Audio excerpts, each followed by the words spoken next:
имбирдин тамыры шолу чөпкө кирет.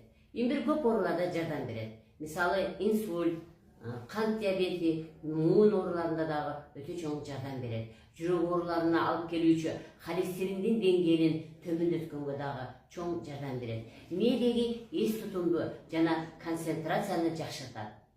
Көп оорулардын алдын алат. Көп органдарды сезгенүүсүнө каршы колдонулат. Тамак сиңирүүдө бул ферменттердин чыгуусун күчөтөт жана майларды эритүүдө жардам берет. Салмакты жөндөйт жана курсакты ток кармайт. Айыз мезгилиндеги оорууну азайтат жана этек-кирдин бузулуусун жөндөйт. Башкача айтканда дисменорея менен күрөшөт. Химиялык таблеткалардан ибупрофен, диклофенак, аспирин, башкача айтканда нестероидный противовоспалительный таблетки деп коет. Сезгенүүгө каршы колдонулуучу химикат таблеткалардын ордун натуралдык түрдө басат. Имбир антибиотик катары эң чоң жардам берет. Себеби ал микробдорду өлтүрөт.